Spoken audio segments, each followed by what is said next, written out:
Hi everyone, I'm Emma Woolliscroft and here I am on my mare Carmen of Westoak, and I thought this would be a good opportunity to explain a little bit more about canter and counter-canter.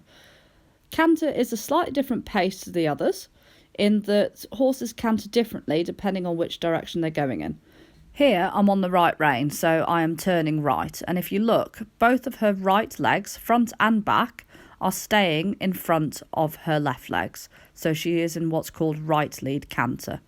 And in this video, I'm on the left rein. So I am turning left and both of her left legs, front and back, are staying in front of her outside legs. So Carmen is in what's called true canter. When you put your horse into counter canter, what it is you're looking for is the horse stays on technically the wrong canter lead. So here I'm on right lead canter, so the right legs are staying in front of the left legs, and I've just changed the rein, so now I'm on the left rein, but I'm staying in right lead canter. Counter canter is a really good exercise to help improve the horse's balance and suppleness, but it's an incredibly advanced exercise and quite difficult to do.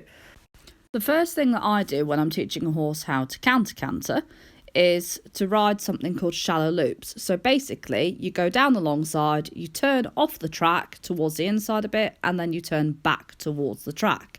So as you're turning back towards the track, you are turning the horse away from the canter lead it wants to be on. So I'm going to ride one here. So I turn off the track at the first marker, come in a little bit, then I turn back to the left, so I'm going away from the right lead. So I'm teaching her to turn away from the canter lead that she is on.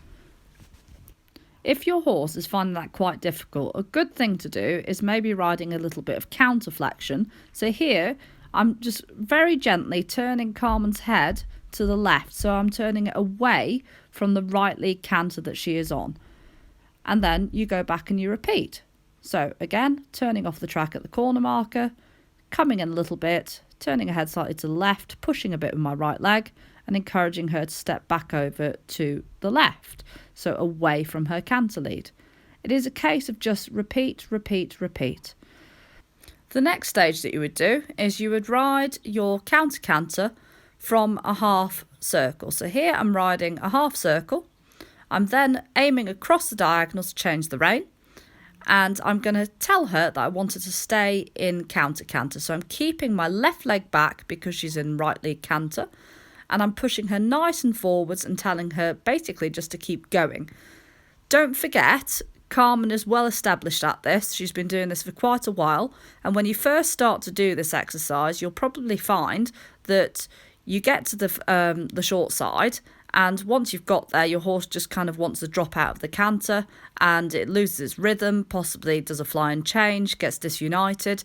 It doesn't matter. Just keep going. If your horse changes, come back to the trot, back to the walk, and then repeat. Ask for the right lead canter again and go and do it again.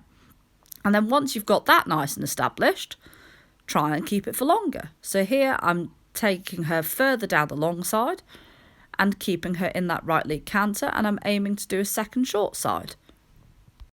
When your horse is relatively established with doing a full lap of counter canter, what I then like to do is move on to being able to move from one lead to the next. So here I'm in left lead canter, I was on the left rein. I've just gone onto the right rein in left lead canter. I'm keeping her nice and forwards, and again you can see my outside leg to the canter lead is back, so then my right leg is back. I'm keeping her nice and forwards. I've gone a full sort of 20-metre circle in counter canter, and then I've come back onto the left rein, back into true canter. And again, just keep repeating it. There, her canter's getting a little bit choppy. I'm not particularly happy with it.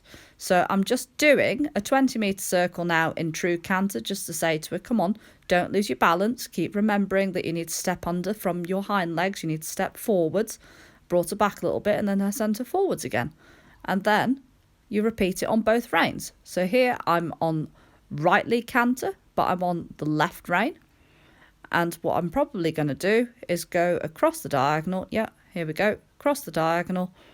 And then I'm going to turn and bring her into true lead canter.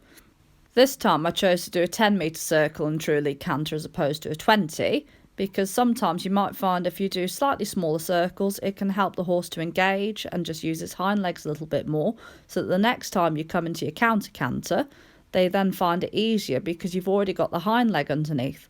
So if you're looking at Carmen's right hind, so the outside hind leg here, it's really stepping nice and underneath her body, so she's keeping her balance a little bit better in the canter. And same as before, be able to flex your horse left and right. Be able to touch your left rein and the horse turns its nose to the left. You can touch your right rein, the horse turns its nose to the right. So you're just really suppling your horse up. You're able to flex them whichever direction you want them to look in. And they do that without getting tight and tense. When a judge is judging counter canter, what they're looking for is the horse should stay flexed or bent in the direction of their canter lead. So if you're on right lead canter, you still want them bent slightly to the right, even when they're on counter canter or in counter canter. But I really do find that when you're training your horse at home, be able to position them in whatever position it is that you want. Finally, the last stage you want for your counter canter is basically being able to maintain it indefinitely. And I do a lot of counter canter with Carmen because she has a tendency to get quite tight and tense in her canter or in a lot of her work. So I spend a lot of time in counter canter just being able to make sure that I can flex left and right. So you saw there just before the corner, she got a little bit tight. So I helped her by putting my leg on, pushing her forwards, and I was just able to flex her a little bit left and right. And then when you get really established, you can start changing the pace. So here down alongside, I brought her back a little bit. I just did a bit of a half halt, collected her, and then I'm sending her forwards again. So just keep playing with it. And remember, the only way for it to get better is by doing it. And don't be afraid to let your training get a bit messy. It will get better through practice.